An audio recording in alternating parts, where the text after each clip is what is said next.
Kita bisa melalui proses menyusui itu dengan indah dan harus diakhiri dengan indah juga. Kita masih sayang gitu ya, sayang tapi harus diputus pas lagi sayang-sayangnya gitu. Kan rasanya kan ya sakit, gak rela. Apalagi alasannya karena kamu terlalu baik buat aku. Halo semuanya, selamat datang di channel Manda IP.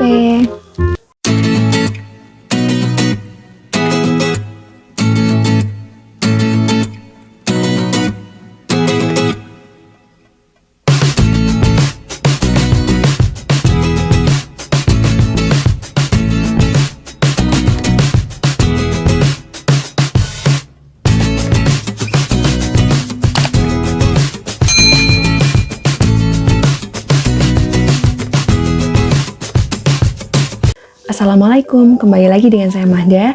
Dan di video kali ini saya akan membahas tentang menyapi dengan cinta. Nah, nanti saya akan memberikan tips-tipsnya, tapi sebelumnya saya akan bercerita dulu tentang alasan ibu untuk menunda menyapih. Nah, mau tahu gimana ceritanya dan apa sih alasannya membuat ibu bisa menunda menyapih? Nanti dulu. Jangan lupa di like dulu video ini, komen, share, dan subscribe YouTube channel saya Mahda IP. Dan jangan lupa nyalakan lonceng notifikasinya supaya kalian gak ketinggalan video-video saya selanjutnya. Langsung aja ya, jadi saya akan membahas tentang menyapih dengan cinta atau winning with love. Dimana menyapih dengan cinta itu adalah menyapih dengan penuh kasih sayang, dengan tidak ada drama, dan yang pasti adanya keikhlasan antara ibu dan anak untuk mengakhiri masa menyusui. Nah, pada prinsipnya menyapih dengan cinta itu berarti kita bisa melalui proses menyusui itu dengan indah dan harus diakhiri dengan indah juga. Jadinya mengakhirinya itu juga harus dengan kasih sayang, dengan tidak memberikan olesan-olesan, pahit-pahit, olesan warna, rasa, dan lain sebagainya. Jadinya kita memang harus benar-benar sabar, harus benar-benar telaten banget saat menyapih dengan cinta ini. Nah, tapi yang akan saya bahas di sini adalah alasan ibu menjadi menunda menyapih. Jadi nanti dulu deh gitu lah. Nanti dulu sampai akhirnya nanti tahu-tahu anaknya udah gede gitu. Sampai hari hanya saat anak 2 tahun itu ternyata tidak semudah itu untuk menyapih anak kita dengan banyak sekali alasan. Nah, alasan yang pertama adalah karena ibu dan anak sama-sama belum siap.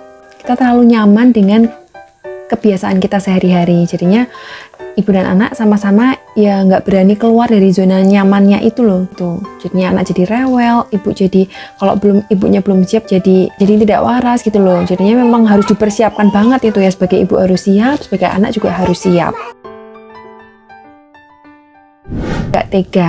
Jadinya ketika menghadapi anak saat sedang rewel atau sedang tantrum, saat keinginannya tidak dituruti gitu ya, misalnya saat menyapih itu kitanya jadi nggak tega sendiri gitu loh. Kita nggak tega sendiri, terus akhirnya luluh lagi, terus akhirnya kita kasih lagi gitu, karena kita emang belum siap, masih malas. Aduh ya wes lah, daripada aku nggak waras, daripada aku bingung mengatasi gimana sih anak rewel ini, ben anaknya meneng ngelola, ben anaknya diem, itu gimana caranya, udah tinggal disusuknya lagi. Nah, untuk prinsip menyapih dengan cinta itu kan kita tidak menawarkan tapi juga tidak menolak jika dia meminta gitu kan. Nah, tapi kalau misalnya anak sudah merewel, udah pinggir balik minta nenek gitu, kadang yang membuat kita itu nggak tega dan akhirnya kita ngasih lagi. Nah, itulah yang membuat kita menunda lagi. Yang ketiga adalah nggak rela karena jadi jauh gitu ya. Jadi kan kita selama 2 tahun ini kita membentuk bonding antara ibu dan anak, kita jadi dekat, kita interaksinya tuh jadi semakin dekat gitu ya, tidak hanya menyusui saja tapi juga dengan interaksi kita, saling tatap-tatapan mata, pegangan tangan, itu membuat kita tuh jadi semakin dekat gitu loh. Saat menyapih itu jadi nggak rela harus melepas momen-momen seperti itu. Ya ibaratnya lagi pacaran ya, kita masih sayang gitu ya, sayang tapi harus diputus pas lagi sayang-sayangnya gitu. Kan rasanya kan ya sakit, nggak rela gitu, jadinya sedih gitu kan. Apalagi alasannya karena kamu terlalu baik buat aku.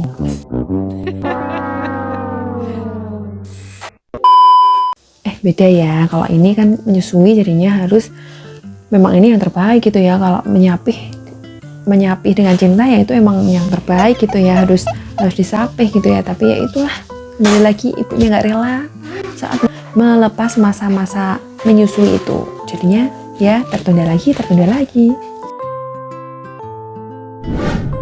Yang keempat adalah anak sakit. Nah, ini pengalaman saya juga waktu anak pertama. Itu tiba-tiba anak jadi demam tinggi tanpa alasan yang jelas. Terus jadi rewel, jadi kayak sakit gitu tapi nggak jelas sakitnya kenapa gitu, demamnya kenapa. Terus akhirnya sampai diperiksakan ke dokter dan ternyata nggak apa-apa. Panas tinggi sampai 39 derajat dan ternyata besoknya seger lagi gitu. Jadinya yuk ada aja misalnya demam atau kenapa gitu, karena kalau misalnya anak sudah sakit gitu kan, sebagai ibu menyusui kan tinggal dinanani terus sampai nanti panasnya reda sendiri, sampai sembuh sendiri gitu. Jadinya memang yuk ibu tadi terlalu nyaman dengan menyusui, karena menyusui adalah obat dari segalanya. Kalau anak sakit tinggal disusui langsung sembuh gitu. Jadinya kalau anak sakit besok aja deh, kalau misalnya anak lagi sehat gitu. Jadinya kalau anak sakit ya sudah, tertunda lagi. Yang terakhir adalah karena pandemi. Nah, kemarin ada pemberitahuan ya untuk tidak menyapi anak dulu saat pandemi gitu. Karena kan kandungan ASI itu kan mengandung antibodi yang kuat buat kekebalan tubuh anak gitu kan. Apalagi di masa-masa pandemi seperti ini. Tapi ternyata pandemi ini kan tidak tahu ya masa berakhirnya itu kapan, dan ternyata sekarang sudah berjalan 2 tahun gitu ya. Nggak kebayang kalau misalnya anak sudah harus dicapai saat awal pandemi, ternyata harus ditunda dulu, dan ternyata pandeminya sudah berjalan 2 tahun gitu misalnya ya. Berarti kan anaknya sudah 4 tahun ya misalnya gitu, 4 tahun. Jadi memang kita nggak bisa memprediksi kapan pandemi ini berakhir gitu. Kalau misalnya memang masih menyusui, saat anak 0 sampai 24 bulan itu ya diteruskan aja gitu. Tapi kalau misalnya sudah 2 tahun lebih, walaupun boleh ya, karena memang dalam Al-Quran pun boleh 2 tahun lebih ya. Nah, ini kembali lagi sama teman-teman ibu masing-masing. Karena kan katanya kalau menyapihnya nanti itu membuat lebih sulit lagi untuk menyapihnya. Nah, ini monggo terserah ibu-ibu semuanya, kapan waktu yang tepat untuk menyapih anak kita.